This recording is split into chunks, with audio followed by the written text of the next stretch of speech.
আসসালামু আলাইকুম ওয়া রাহমাতুল্লাহি ওয়া বারাকাতুহু। আপনারা ইতিমধ্যে জেনে গেছেন এদেশের লাখো কোটি মানুষের হৃদয়ের স্পন্দন শাইখুল হাদিস মুফতি জসিমউদ্দিন রহমানী। ইনশাআল্লাহ আমরা আশা করছি আগামীকাল সকালে তিনি মুক্তি পাবেন।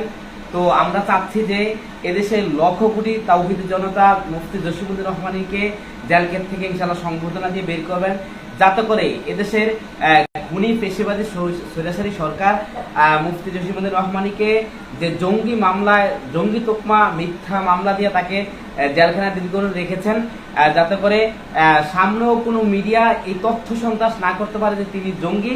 এজন্য এদেশের লাখো কোটি তাওহীদ জনতাকে আমরা আহ্বান জানাচ্ছি, আপনারা দলে দলে কাশিমপুরের দিকে ইনশাআল্লাহ রওনা হয়ে যান। আমরা মুফতি জসিমউদ্দিন রহমানীকে আমরা আগামীকাল ইনশাআল্লাহ তাআলা একেবারে সংবর্ধনা থেকে গণসংবর্ধনা দিয়ে আমরা বের করবো ইনশাআল্লাহ তাআলা। তো যে যেখান থেকে আছেন আমার লাইভটি শেয়ার করে দেন, প্রত্যেকের জায়গা থেকে আমরা কাশিমপুরের উদ্দেশ্যে রওনা হয়ে যাই ইনশাআল্লাহ তাআলা।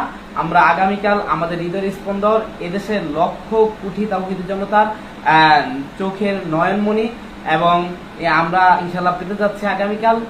প্রত্যেকের জায়গা থেকে রওনা দিয়ে দিই এবং লাইভটি শেয়ার করে দিই। আসসালামু আলাইকুম ওয়া রাহমাতুল্লাহি ওয়া বারাকাতুহু।